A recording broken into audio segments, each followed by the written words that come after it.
اور سب کی موت اپنی اپنی قیامت ہے، اور جو بڑی قیامت ہے وہ بھی قریب ہے، ٹھیک ہے۔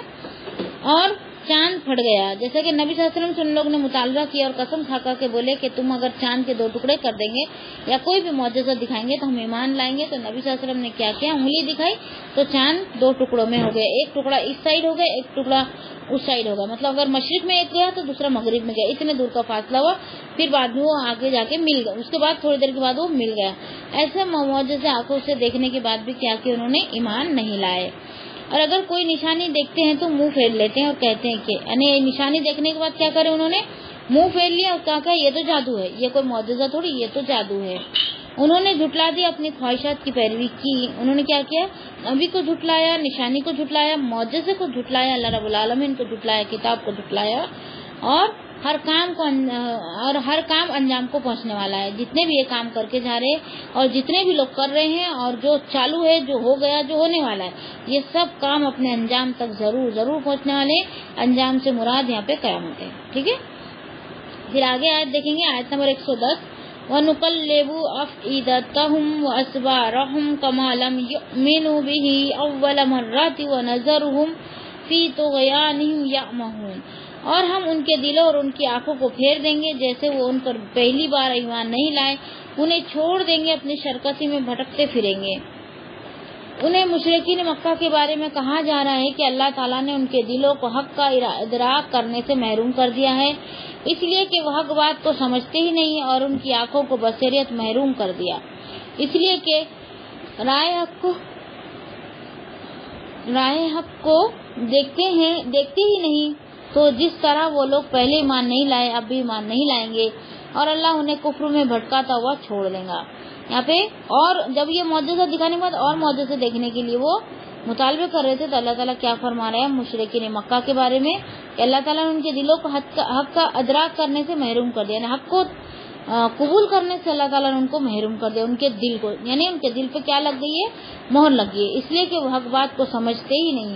حق بات ان کے سامنے آتے تو اس کو کبھی مان کر ہی نہیں دیتے، اور ان کی آنکھوں کو بصیرت سے محروم کر دیا۔ بصیرت یعنی دل کی آنکھوں سے دیکھنا، غور و فکر کرنا اور سمجھنا اللہ کی نشانیوں کو، تو یہ بھی ان سے چھین لی گئی، محروم کر دیا، اس لیے کہ رائے حق کو دیکھتے ہی نہیں، وہ رائے حق کو دیکھنا ہی خود دل سے نہیں چاہتے، اس لیے اللہ تعالیٰ نے ان کو ایسا بنا دیا۔ تو جس طرح وہ لوگ پہلے ایمان نہیں لائے، اب بھی وہ ایمان نہیں لائیں گے، اللہ انہیں کفر میں بہت زیادہ بھٹکا دیں گا اور گمراہ ہو کر بہت دور نکل جائیں گے، پھر واپس آنے کا کوئی امکان نہیں بچے گا۔ پھر جو شخص ہر دھرمی سے ایک مرتبہ انکار کر دیتا ہے، پھر وہ مسلسل انکار ہی کرتا رہتا ہے، اگر اسے ایمان لانا ہوتا تو پہلے ہی کیوں انکار کرتا ہے۔ دیکھو کوئی ایسا بھی ہوتا ہے کہ پہلے انکار کر دیتا، بعد میں دھیرے دھیرے جب اس کے بعد اس کے دماغ میں بیٹھتی تو پھر وہ کیا کرتا ہے، ایمان لے آتا ہے نا۔ لیکن کوئی ایسا ہوتا ہے ایک بار انکار کرتا، پھر انکار کرتا، پھر انکار کرتا، یعنی انکار آخری تک وہ انکار ہی کرتا چلا جاتا ہے، تو اس شخص کے لیے یہاں پہ نشانی ہے کہ اس نے پہلی بار انکار کیا، اس کے بعد بھی انکار کیا، انکار کرتے کرتے آخری بار بھی اس نے انکار ہی کیا، تو کیا کس کیٹیگری میں آ گیا، وہ کافر کی کیٹیگری میں آ گیا۔ کافر مطلب ہوتا ہے انکار کرنے والا، ٹھیک ہے۔ اس نے جان بوجھ کر پہلی مرتبہ انکار کیا، اب وہ آئندہ بھی ایسا ہی کرتا رہے گا، کیونکہ اتنا بڑا معجزہ دیکھنے کے بعد بھی انکار کرا، اب وہ آئندہ بھی ویسے ہی کرتا رہے گا۔ دیکھو دلوں کے حال اگر ہم کو سمجھنا ہے تو اس بات سے سمجھ سکتے کسی کو بھی اچھی بات کی نصیحت کرے تو کوئی کیا ہوتا ہے ایک ہی بار بولنے میں، ایک ہی بات میں وہ سمجھ جاتا ہے اور اس کو قبول کر لیتا ہے، لیکن کوئی ایسا کتنے بار اس کو بولنا ہوتا ہے وہ مان کر ہی نہیں دیتا، اور کوئی کیا کرتا ہے 5-6 بار 10-12 بار اگر ہم بول دیے 20-25 بار بول دیے تو وہ سمجھ جاتے ہیں۔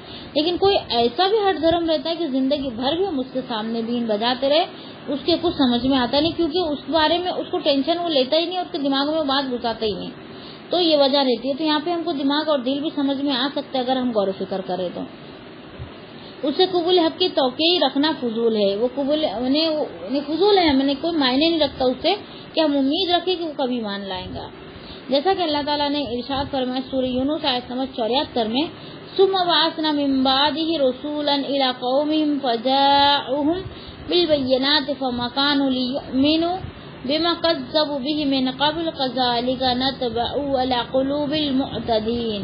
پھر اس کے بعد ہم نے کئی پیغمبر ان کی قوم کی طرف بھیجے تو وہ ان کے پاس واضح دلائل لے کر آئے، سو وہ ہرگز ایسے نہ تھے کہ ان پر ایمان لاتے جیسے ان سے پہلے جھٹلا چکے تھے۔ اس طرح ہم حد سے گزر جانے والوں کے دلوں پر مہر کر دیتے۔ دیکھو حد سے گزر جانے، کوئی بھی بات کی حد پار نہیں کرنا۔ ہوتی ہے سب سے غلطیاں، ہوتی ہے نا، لیکن بہت زیادہ اگر کرتے چلے گئے تو یہ کہا چل جائے گا حد سے بڑھنے والوں میں ہمارا نام لکھ دیا جائے گا۔ اس لیے غلطیاں ہوئی ترنت معافی مانگ لو اور وہ غلطی کو سدھار لو۔ اور ہمارے اندر بہت ساری خامیاں ہیں تو خامیاں کو ہم کیا کریں، علم حاصل کر کے خامیاں کو ہٹاتے جائیں اور کامیابی حاصل کرتے جائیں، یعنی اچھی بات کو اندر لے کر بری باتوں کو ہم نکالتے جائیں۔ اس سے کیا ہو جائیں گے، ہم ایک دن کیا ہو جائیں گے، کامیاب ہو جائیں گے، ہے نا۔ پھر آگے وَلَوْ أَنَّنَا نَزَّلْنَا إِلَيْهِمُ الْمَلَائِكَةَ وَكَلَّمَهُمُ الْمَوْتَ وَحَشَرْنَا عَلَيْهِمْ كُلَّ شَيْءٍ قُبُلًا كَانُوا لِيُؤْمِنُوا إِلَّا أَن يَشَاءَ اللَّهُ وَلَكِنَّ أَكْثَرَهُمْ لَا يَجْهَلُونَ۔ سورہ انعام آیت نمبر 111 ہے، 111 آیت نمبر ابھی میں نے تلاوت کی۔ اور اگر واقعی ہم ان کی طرف فرشتے اتار دیتے اور ان سے مردے گفتگو کرتے اور ہم ہر چیز ان کے پاس سامنے لا جمع کرتے تو بھی وہ ایسے نہ تھے کہ ایمان لے آتے، مگر یہ کہ اللہ چاہے، اور لیکن ان کے اکثر جہالت برتتے ہیں۔ مشرکین مکہ قسمیں کھا کر کہتے تھے کہ اب جو ہم نے نشانی مانگی اگر وہ آ گئی تو ایمان لے آئیں گے۔ اس آیات کریمہ میں اللہ تعالیٰ نے ان کی بڑی ہی شدت کے ساتھ تکذیب کی ہے، بہت شدت کے ساتھ ان کو کیا کیا اللہ تعالیٰ نے جھٹلا دیا ہے، کیونکہ اگر ان کے پاس فرشتے بھی اللہ تعالیٰ بھیج دیں گا تو بھی وہ ایمان نہیں لائیں گے، مگر یہ کہ اللہ چاہے، اللہ چاہیں گے تو ہوں گا، نہیں تو وہ ایمان لانے والے نہیں ہیں۔ پھر ایک نشانی کی بات کرتے ہیں، اگر ایک منٹ کہ یہ لوگ ایک نشانی کی بات کرتے ہیں اگرچہ کہ ان کے پاس فرشتے بھی بھیج دے اور قبروں سے مردے اٹھ کر ان سے بات کرنے لگے اور ان کے سامنے دنیا کی تمام حیوانات، نباتات اور جمادات بطور نشانی جمع کر دے تو بھی یہ لوگ اپنے تمرد اور سرکشی کی وجہ سے ایمان نہیں لائیں گے۔ ہاں اگر اللہ چاہیں گا تو ایمان لے آئیں گے، لیکن اکثر لوگ نادان ہیں، جانتے نہیں کہ ایمان کی دولت اللہ کو معیشت سے ملتی ہے، اللہ کی معیشت سے ملتی ہے، خلاف عادت نشانیوں کے زور سے نہیں ہوتی۔ یہاں پہ کیا فرمایا جا رہا ہے، ہدایت کس چیز سے ملتی ہے، اللہ کے ڈر سے اور اللہ کے حکم کو ماننے سے، اللہ اور رسول کی پیروی کرنے سے کیا ملتی ہے، ہدایت ملتی ہے، بلکہ خلاف عادت، ہماری عادت کے ہم خلاف چلے جاتے ہیں اور معجزے دیکھنے، نشانیاں دیکھنے کے مطالبے کرتے رہتے ہیں، تو ایسے لوگوں کو اللہ تعالیٰ ہدایت نہیں دیتا۔ اگر اللہ تعالیٰ یہاں پہ کیا فرما رہا ہے، کتنی بری طرح سے ان کی تردید ہے، ان کی تکذیب ہو رہی ہے کہ حیوانات، نباتات اور جمادات، حیوانات یعنی تمام انسان، جانور، پرند چرند سب آگے جو کہ زندہ ہے، کھانا پینا کھاتے ہیں۔ نباتات یعنی زمین سے اگنے والے جھاڑ، پیڑ پودے، گھاس پھوس سب کیا ہو گئے، نباتات۔ اور جمادات کون ہے، یہ پہاڑ، پتھر، مٹی، پانی، ہوا، جو بھی کس میں آتے، یہ جمادات میں آتے۔ یہ تینوں بھی دنیا کی تینوں بھی مخلوق اٹھ کر اگر اس سے بات کر لینا تو بھی وہ کیا کہیں گا، یہ تو جادو ہے، یہ معجزہ نہیں ہے، اور ایمان نہیں لائیں گا۔ اتنے سخت ان کے دل ہو گئے۔ تو ایسے دل والوں کو اللہ تعالیٰ کیا کرتا ہے، ہدایت نہیں دیتا، ان کو گمراہ کر کے چھوڑ دیتا ہے۔ لیکن یعنی اگر ہم ان کے تمام مطالبات پورے کر دے، جیسے فرشتوں کو نازل کرنا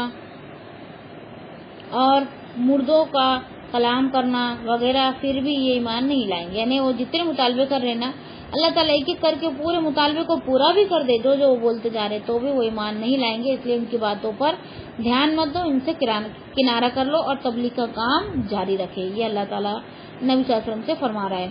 جیسا کہ دوسری جگہ اللہ تعالیٰ نے فرمایا سورہ فرقان آیت نمبر 21 میں، وقال الذين يرجون لقاءنا لولا انزل علينا الملائكة او نرى ربنا لقد استكبروا في انفسهم واتوا عتوا كبيرا۔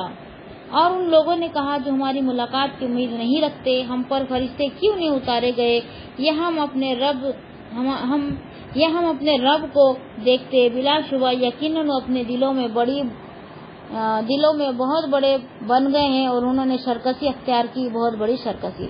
وہ کیا کہتے تھے، ان لوگوں نے کہا ہماری ملاقات کی امید، ان لوگوں نے کہا جو ہماری ملاقات کی امید نہیں رکھتے، ہم پر فرشتے کیوں نہیں اتارے گئے، یعنی ہم پر فرشتے کیوں نہیں اتارے گئے؟ فرشتوں کو ان کو روبرو اصلی حالت میں دیکھنا تھا. ہم اپنے رب کو دیکھتے ہیں، یعنی اللہ تعالیٰ کو بھی ان کو دیکھنا تھا. یہ ان کے دلوں میں کیا بن گئے تھے؟ بہت بڑے بن گئے تھے، اپنے آپ کو بہت بڑا سمجھ رہے تھے. اور کیا کہ انہوں نے شرکسی کی، بہت بڑی شرکسی. ٹھیک ہے.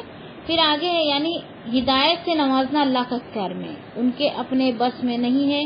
اللہ جسے چاہے ہدایت عطا فرمائے اور جسے چاہے گمراہ کر دے، وہ جو چاہے اسے کر گزرتا ہے. پھر اللہ تعالیٰ جو بھی کرتا ہے وہ اس کے علم و حکمت اور اس کی قوت اور اس کے غلبے اور تسلط کے مطابق ہوتا ہے.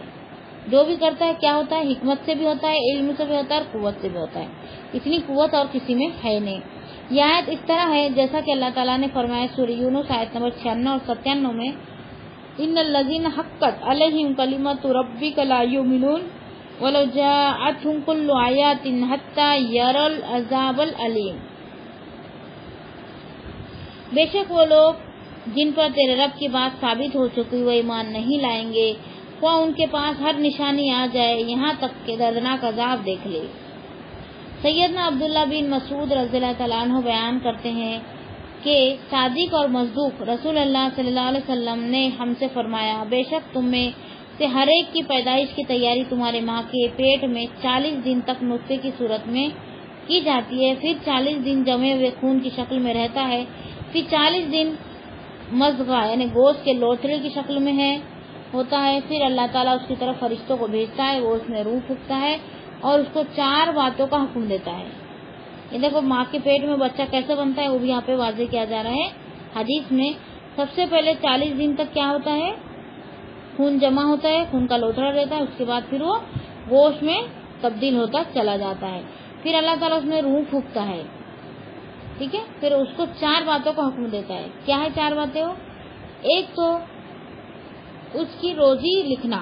سب سے پہلے فرشتوں کو حکم دے رہا ہے، 4 باتوں کا حکم دے رہا ہے اس بندے کے مطابق جو ابھی ماں کے پیٹ میں بن رہا ہے، کہ سب سے پہلے اس کی روزی لکھنا، یعنی محتاج ہوں گا یا مالدار ہوں گا، یعنی غریب ہوں گا. محتاج کس بولتے ہیں؟ غریب کو. یہاں غریب محتاج یعنی کسی سے مانگنے والا بولتے ہیں نا. محتاج وہ بھی ہوتا ہے جس کے لولا لنگڑا ہوتا ہے، دوسرے کے سہارے سے کوئی بھی کام کرتا ہے، اس کو بھی محتاج بولتے ہیں. لیکن سینٹینس کے حساب سے ہم کو کوئی بھی چیز کو میچ کرنا ہوتا ہے، تو یہاں پہ محتاج کا مطلب ہے غریب. ٹھیک ہے. غریب ہوں گا کہ مالدار ہوں گا، اچھا ہوں گا کہ برا ہوں گا، عمل کریں گا کہ نہیں کریں گے، سب چیزیں اس کو حکم دی جاتی سب سے پہلے. دوسرا اس کی عمر لکھنا کہ کتنا عرصہ اس دنیا میں زندہ رہیں گا. ہو گئے 2. پہلے روزی کا، دوسرا عمر کا. تیسرا اس کے عمل لکھنا کہ کیا کیا کرے گا، وہ کیا کیا کام کرے گا دنیا میں. عمل یعنی نیک عمل بھی ہو سکتے ہیں اور دنیا میں جو ہم نارمل کام کرتے ہیں وہ بھی ہو سکتے ہیں. اور آخری بات یہ لکھنا کہ نیک وقت جنتی ہوگا یا بد وقت جہنم میں ہوگا، یعنی وہ اچھے کام کر کے جنت حاصل کریں گا کہ برے کام کے وہ جہنم حاصل کریں گا. یہ 4تھی بات ہے جو اللہ تعالیٰ فرشتوں کو دیتا ہے کہ اس کے بارے میں لکھ دو. بس میں قسم، اسی لیے تو بولتے ہیں نا دعا مانگنے سے ہماری قسمت جو ہے کیا ہوتی ہے؟ پلٹتی ہے. تو وہ مٹ جاتا ہے اور ہم جو دعا مانگتے، دعا میں جو مانگتے ہیں اس سے بہتر اللہ تعالیٰ ہم کو عطا فرما دیتا اگر ہماری دعا کر کے اگر ہم صبر پر قائم رہے. ٹھیک ہے. بس میں قسم کھاتا ہوں اس کی کہ جس کے سوا کوئی معبود نہیں، بے شک تم لوگوں میں سے کوئی اہل جنت کا کام کرتا رہتا ہے یہاں تک کہ اس میں اور وحشت میں بالشت بھر کا فاصلہ رہ جاتا ہے، پھر تقدیر کا لکھا اس پر غالب آ جاتا ہے، بس وہ دوزخ والوں کے کام کرنے لگتا ہے اور دوزخ میں چلا جاتا ہے. اور کوئی آدمی عمر بھر دوزخ والے کام کیا کرتا ہے یہاں تک کہ دوزخ میں اور اس میں سوا ایک بالش برابر کے کچھ فرق نہیں رہتا کہ تقدیر کا لکھا اس پر غالب آ جاتا. بس وہ بحیثیتوں والے کام کرنے لگتا ہے اور پھر بہت بحیثیت میں چلا جاتا ہے. بحیثیت یعنی جنت ہوتی ہے. ٹھیک ہے. چلا جاتا ہے مطلب کوئی انسان ایسا ہوتا ہے کہ شروع سے ہی نیک کام کرتا ہے، پھر آخری میں کیا کرتا ہے؟ برایا کرنا شروع کر دیتا ہے، پھر برائی پہ اس کا خاتمہ ہو جاتا ہے تو وہ کیا ہوتا ہے؟ پھر جنت سے محروم ہو جاتا ہے، جہنم میں چل جاتا ہے. لیکن کوئی زندگی بھر برے کام کرتا ہے، پھر آخری میں اس کو ہوش آتا ہے تو وہ اچھے کام شروع کر دیتا ہے، تو اس کی بھی اللہ تعالیٰ تمام برے کام معاف کر دیتا ہے، توبہ کر کے اللہ کی طرف پلٹتا ہے تو، اور پھر اس کو جنت میں داخل کر دیتا ہے. تو ایسے بھی لوگ رہتے ہیں کہ جو زندگی بھر گناہ کرتے ہیں اور آخری ٹائم پہ نیکیاں کرنے کی وجہ سے ان کو جنت حاصل ہوگی. ٹھیک ہے. اور کوئی زندگی بھر نیک کام کرتا پھر آخری میں 1-2 ایسی غلطی کر دیتا کہ اس کے پورے اعمال ضائع ہو جاتے ہیں. یہاں وہ جہل مراد نہیں جو علم کے مقابلے میں ہوتا ہے، بلکہ وہ جہل مراد ہے جو علم حلیم کے مقابلے میں ہوتا ہے، یعنی اکڑ پن تو بعض علم والے ان میں شامل ہے.